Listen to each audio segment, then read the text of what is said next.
So you probably already heard about the term just leave, which is used against those survivors that decide to stay in the exit gates in order to be annoying towards the killers, but they end up dying because the killer has a power that allows them to catch the survivors back into the trial. But do you know how the just leave powers for the killers actually work like? And have you ever wondered why the survivors can still sometimes escape? In this video, I will show you every killer that has a just leave mechanic incorporated on their kit, and also reveal just how inconsistent this mechanic is. In Dead by Daylight, there are 5 killers with the ability to keep a survivor inside the exit gates with a mini Blood Warden effect, and those killers are the Twins, the Cenobite, Albert Wesker, the Houndmaster, and the Ghoul. There are 2 more killers that get access to this effect, but it's exclusive to a specific add-on, so we will talk about it later. The Twins were the first killers with this mechanic base kit on their power. As long as you have Victor attached to you, you cannot escape the match, as Charlotte has enough time to down you with a basic attack and pick you up. However, as long as you are injured, if Victor downs you, the entity spikes will not appear, so you can safely escape. This means that staying injured against the Twins is actually safer than staying healthy. The only way to counter this as a survivor is to have another teammate heal you. As long as you are getting healed, the killer cannot pick you up, so that's what you should do if you see a friend in this situation. The next killer works in the complete opposite way. If you are healthy and you get hit with the Cenobite's chains, you can safely escape, as the exit gates will not be blocked at all after you get out of your chains. What you have to do in order to get the exit gate blocking mechanic is hit them with the chains when they are injured. If you hit them when they have the chains, the killer will have an exclusive voice line showing that the exit gates are blocked. Pinhead will have plenty of time to pick you up, so once again, the only counter as a survivor is to break the chains before Pinhead will hit you or do the healing mechanic. So if you ever wondered why this mechanic didn't work, this is why. Wesker is the first character that has a huge misconception about how his exit blockage works.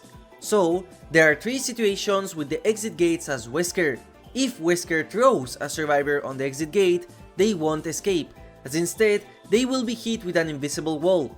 As long as you are healthy, you can escape from the match as the spikes will not appear.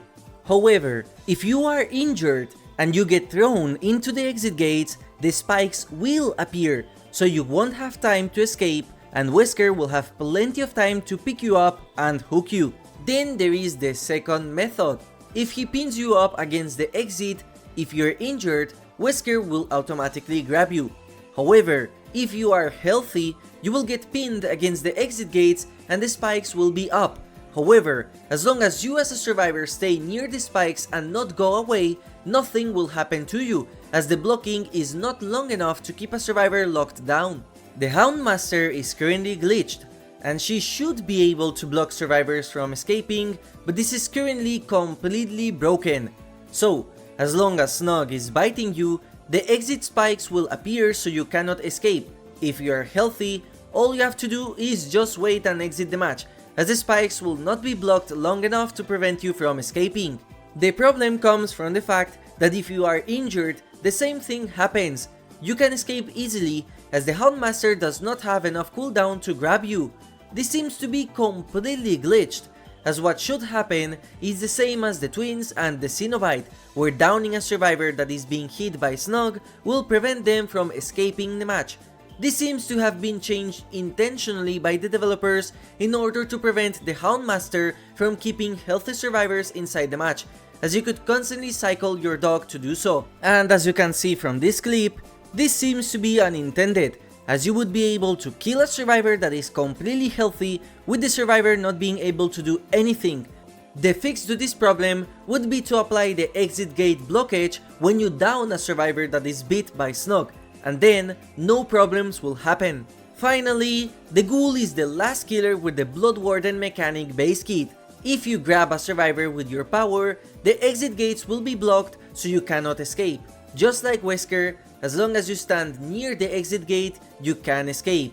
So the thing you should not do is panic and try to leave. Freddy Krueger is one of the 2 killers with the ability to block the exit gates with an add-on. For Freddy, it's the Black Box Iridescent add-on, which will block the exit gates for 15 seconds for any survivor that is asleep. This is plenty of time for the killer to catch you, injure you twice, and grab you from the ground. So if you see this add-on in effect, unlike with the other killers, your best course of action is to use the speed boost to leave, or try to get someone to heal you just like the twins and the Cenobite. Finally, the Knight is the only other killer who can block exit gates thanks to an add-on, the Company Banner. As long as a guard is chasing a survivor, the exit gates will be blocked for that survivor. If the Knight lets the survivor get hit by a guard, they will have time to down you and pick you up. However, if the Knight hits you instead of the guard, you will have time to escape from the exit gates. Now, despite these being the only killers who can block the gates, there are some others that are very dangerous to toy around with. Michael Myers can use an add-on in order to mori a survivor just standing near them and pressing the attack button, which obviously prevents you from escaping since you are dead. Death Slinger is an obvious case, as anytime you harpoon a survivor with your power, they cannot escape the match, and you reel them in so they have a harder time escaping.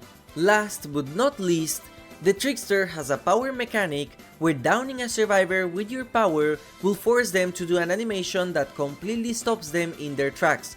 So, if you down in the middle of the exit gates, they cannot escape. However, if you down them near the exit gate spikes, they will escape once the full part of the animation plays. There are other examples of dangerous killers. For example, insta-down killers might catch you off guard when you are close to the exit gate like Hillbilly or Oni can.